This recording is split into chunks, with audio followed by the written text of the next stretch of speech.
ஏன் நிம்மதி இல்லை தெரியுமா? உன் வாய்தான் எதிரி.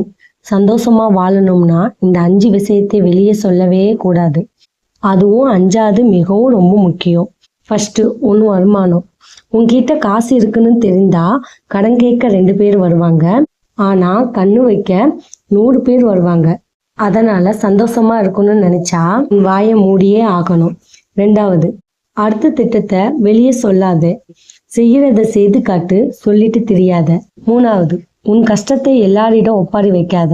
பாதி பேருக்கு அதை பற்றி கவலையே இல்லை, மீதி பேருக்கு உன் கஷ்டம் அவங்களுக்கு ஒரு என்டர்டைன்மெண்ட் தான். 4, வீட்டுல நடக்கிற புருஷன் பொண்டாட்டி சண்டைய வெளியே சொல்லாத. நாளைக்கு நீங்க சேர்ந்து விடுவீங்க, ஆனா ஊரு உங்களை கேவலமா தான் பார்க்கும். 5வது, உங்களை பிடிக்காதவங்களுக்கு விளக்கம் கொடுக்காத. கழுதைக்கு பாடம் கற்றுக் கொடுக்க முடியுமா? அதே மாதிரிதான் உங்ககிட்ட இருக்கிற நேரத்துல அது ஒரு வீணான நேரம் தான். உங்க நிம்மதியை நீங்களே அடுத்தவங்கள்ட்ட கொடுத்துட்டு அந்த நிம்மதியை தேடி நீங்களே அழிஞ்சுக்கிட்டு இருக்கீங்க. இது உண்மையா இல்லையான்றத கமெண்ட்ல சொல்லுங்க. நல்ல கருத்துக்களை 4 பேருக்கு பகிர்வோம். இது போன்ற நல்ல கருத்துக்களை தெரிந்து கொள்ள உமை ஸ்டாருக்கு சப்ஸ்கிரைப் பண்ணுங்க. அஸ்ஸலாமு அலைக்கும்.